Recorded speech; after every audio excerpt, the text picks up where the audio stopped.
So, hello guys, Alicia nyo. Nagbabalik ulit para sa ating panibagong video. So, mga minamahal, kahit nga din itong si Katon Ying, abay na pa, dito nga po sa ginawa ng ating iilang mga senador na naghain pa mismo ng motion to dismiss dito sa impeachment ni VP Sara Duterte. Mga minamahal, si Katon Ying na po yung nagsalita dito. Mamaya ipaparinig natin sa inyo. Bigla siyang, tama ba itong ginagawa nitong mga senador na to? Na siya na din mismo yung nagsabi na gawain po yan ng defense team. For the first time po in the history of the Philippines lang nangyari yung ganyan. Yung ikaw yung husgado, yung ikaw yung huwes, pero ikaw yung naghain ng motion to dismiss na dapat supposedly ginagawa yan ng defense team. Diba? Panoodin nyo to. Mas mabuti pa ito, sampal to sa mga DDS. Itong sinabi ni Katon Ying. Panoodin natin mga minamahal. Andiyan maliwanag siya. I'm sure wherever you are, napag-usap, pwede ba yun? Pwede ba yun? Sa isang kaso lang halimbawa sa isang particular na kaso, isang particular na kaso sa husgado. Doon muna tayo sa motion to dismiss. Maganda tong point ni former presiding justice Sandoval, Edelberto Sandoval, na nag-message sa akin kahapon. Di ba merong motion ang isang judge? Kasi impeachment court judge, senator judge na yun nakakita na ba kayo ng isang husgado na ang na may nag-move para ibasura ang isang kaso?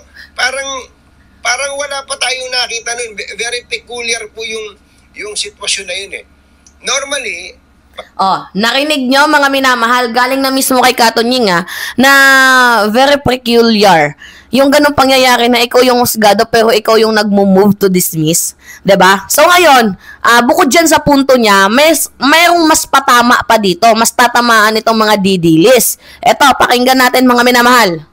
Nag-uumpisa na po yung paglilitis. Ang naghahain ng motion to dismiss, yung party po ng depensa, gusto nila, ipasura na yung kaso nila. Defense dapat. Even in open court, sasabihin ng defense lawyer o abogado ni VP Sara, dismiss na po yung kaso na yan dahil maraming problema yan. Pero ang hihingi na mag-dismiss ng kaso, yung judge mismo, sa kapwa niya mga judge, parang ano ulit sabi ni Katon Ying? O paano reaction? Problema yan. Pero ang hihingi na mag-dismiss ng kaso, yung judge mismo, sa kapwa niya mga judge, parang parang ganun no? At okay, assuming for the sake of argument na pwede talagang mag-move ang isa pong senator judge na i-dismiss ang impeachment complaint laban sa isang impeachable official, hindi ba ang dapat gawin noon ng impeachment court, tanungin yung prosecution, prosecution, anong masasabi mo? May nagpapadismiss doon sa kasong dinala mo sa akin mga abogado nakikinig sa akin i-correct niyo po ako kung hindi ba ganun yung dapat na mangyari? Merong nagre-request, i-dismiss nyo na yung kaso laban sa akin dahil wala akong kwenta yan. Tatanungin ng judge yung kabilang panig, ano masasabi mo? Pinadidismiss yung, wala daw kwenta yung kaso. Bibigyan sila ng, say, 5 days o 10 days to comment on that particular motion. Tama. Hindi po ba? Yun yung nakikita natin sa husgado. Kaya yung pong nangyari sa Senado kahapon, talagang iikot ang ulo mo. Saan bang planeta nang galing yung ganong klase ng pangyayari? Saan ba anong batayan nun? Anong batayan ng ganong klase ng mga pagkilos? But of course, a decision has already been made. Bahala na po sila. Malalaki na po sila dyan. Kami dito, andyan Okay, sa madaling sabi, saludo sa 5 fantastic senador na nanindigan. Tapos, dito sa 18, sabi ni Katon Ying, ngayon lang nangyari to sa buong history ng Pilipinas na mayroong motion na mayroong impeachment, pero yung naghahain ng motion for dismissal or de facto, walang iba kundi yung senator judge. Like, saang planeta daw kayo nang gagaling? Rinig ninyo, oy, galing yan kay Katon Ying. Naku po, mga DDS. Naku, Katon Ying, bawal magsalita ng totoo. Dahil pag nagsalita ka ng totoo, puputaktihin ka ng mga DDS. Sasabihin sa'yo, wala na. Bumaliktad na, nabayaran na ni Marcos. Diba? Mga minamahal, ba't magalaw ng galaw tong ating camera? Alright, yan. Siguro hindi naman nata gagalaw yan, Sorry. Bawal magsalita ng totoo, Katon Ying. Dahil pag nagsalita ka, puputaktihin ka nila. Bawal nga din na tanggalin or i-inhibit itong si Bato. Magagalit si Sara Duterte.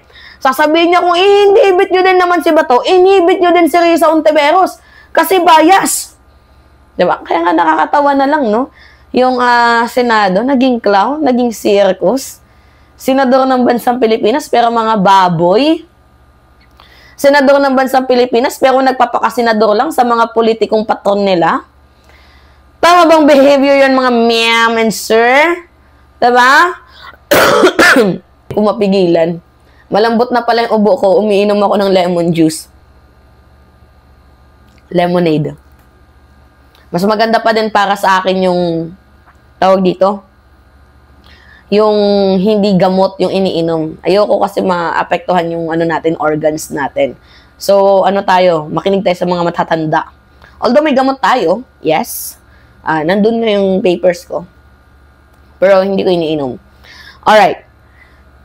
Going back sa ating topic, na-interrupt tuloy dahil sa pag-ubo ko. Di ba kaloka? Si Katon Ying na mismo yung nagsabi, ha? Ay, hindi sa akin ang galing yan. Sa madaling sabi, naglolokohan na lang kayo.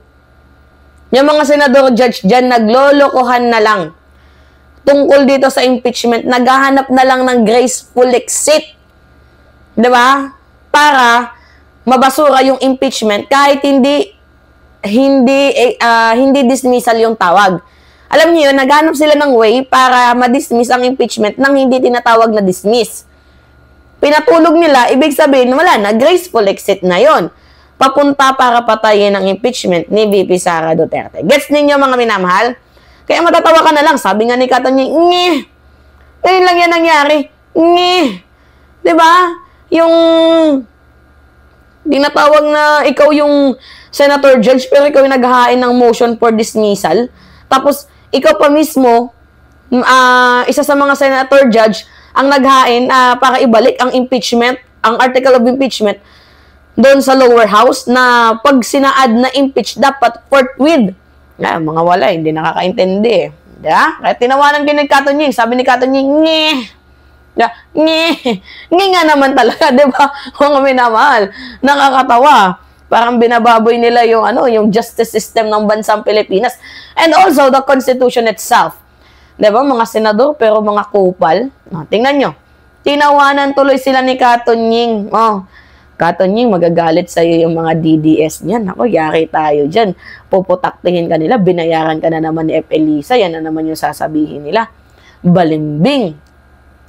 Alam nyo si Katon Ying, I find it neutral. Kasi, may times na tinitira niya yung gobyerno. May times na tinitira niya yung mga DDS. So,